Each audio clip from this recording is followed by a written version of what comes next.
Welcome back to Bullets and Poutine. I'm Nate, and this is Jen. I know who Jen is, but she likes to say her name, right? So we are first off A-TACS CAMO, Radical Firearms. I said it right, didn't I? Yeah, you did. Yeah, and NOUS Defiance Group LLC, production partners. So now, Jen, you got to do a drive-by as a cop.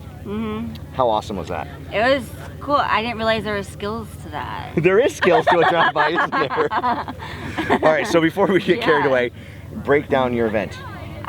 So right off the bat, you get into the drive-by. Okay.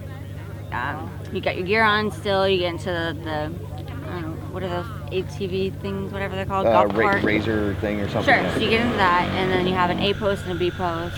Stay in between the A post and the B post. You don't want to shoot out what would be the windshield, right? So you're shooting at the passenger side window. Yeah. Okay. And you get in, you can't load until you get to the safe area, which is the burn, and then you load it, and then once we hit the turn, then you can shoot. Well, when you hit the turn, all of a sudden it gets a little bouncy. Now, before we go to the turn, the pistol that was used for this was a prop gun provided by SIG, and it was the M17. Okay. Was that the first time using this M17? It was really pretty brown. Yes.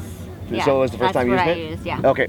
So carry on from the turn. And then you shot 2 rounds into each target that was... There was 5 steel, wasn't there? Yes. Okay.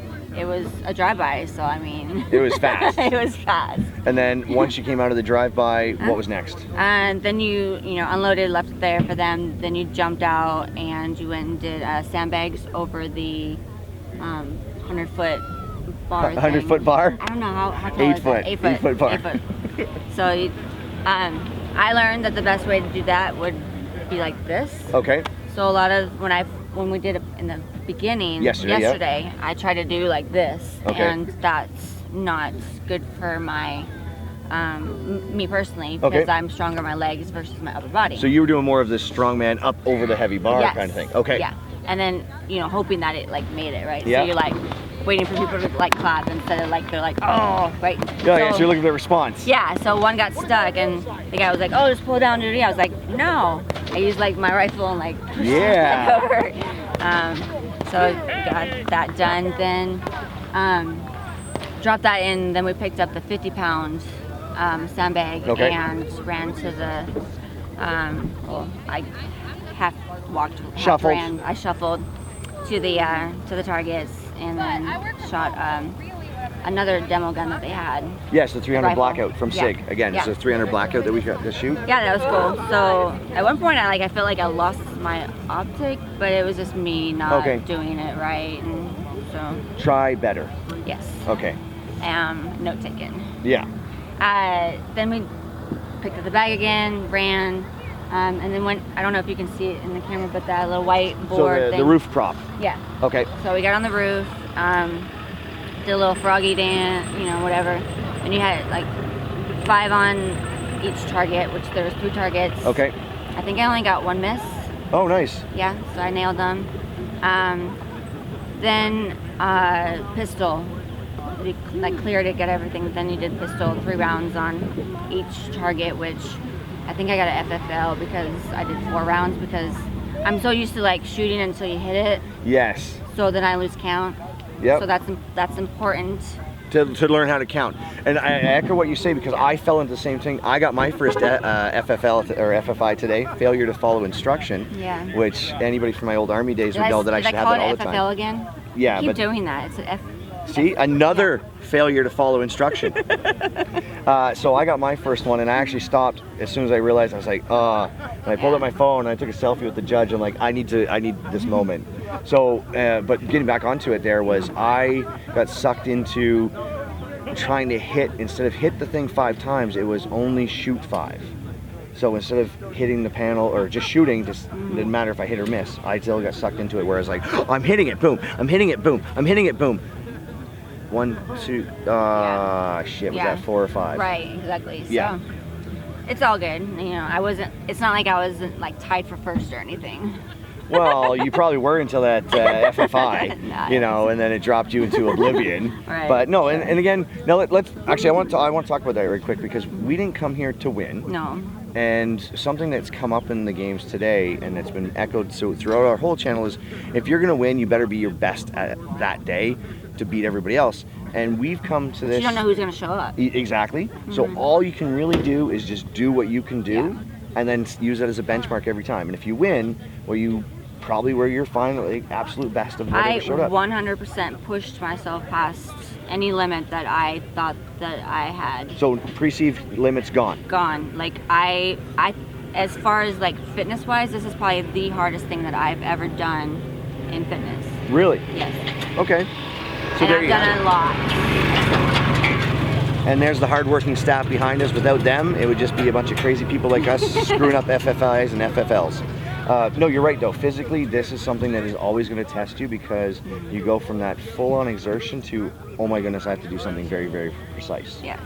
So, to me, it's biathlon on steroids. And what was cool is one of the judges was like, "Can I give you a little hint?" And I was like, "Yeah, please." Yeah. He's like, "Oh, why don't you hit the little side thing instead of like, you know, pulling the bolt?" And I was like, I forgot that was even there.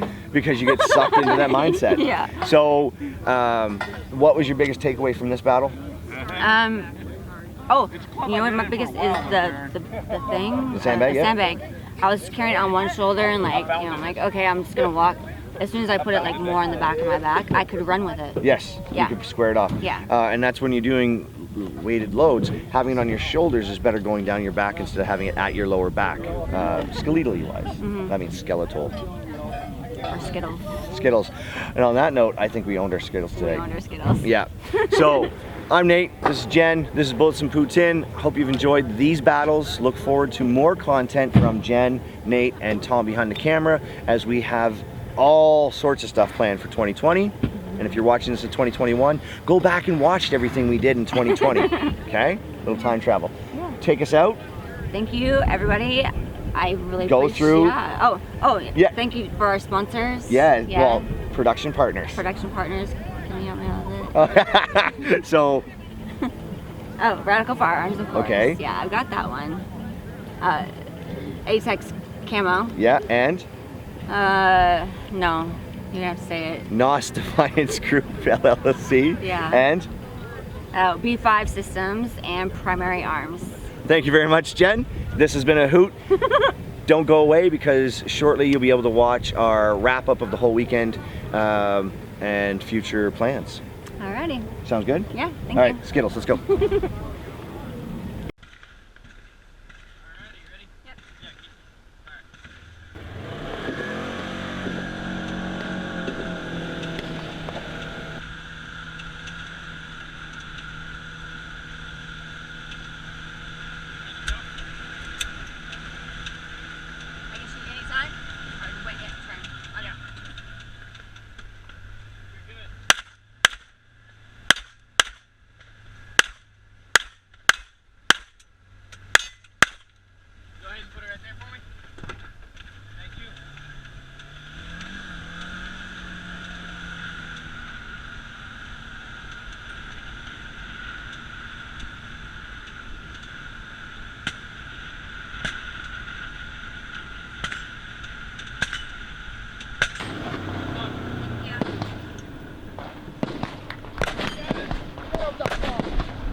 You got it.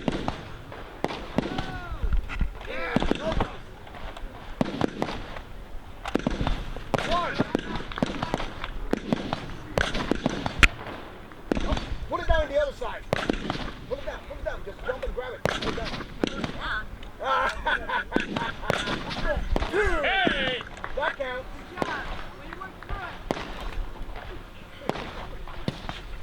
Three. Four.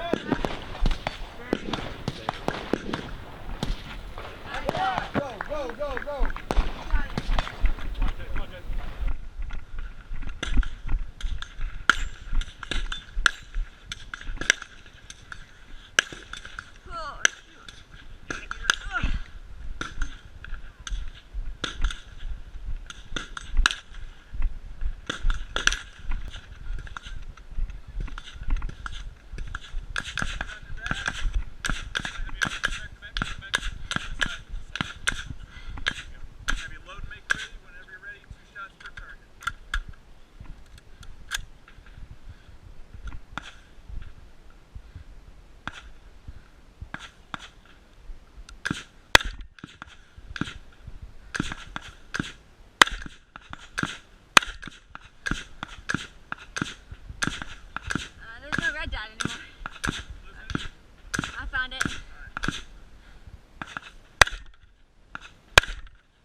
Yeah, yeah. No, so basically your set screw back down. I can tell you what happened. I think it's still working.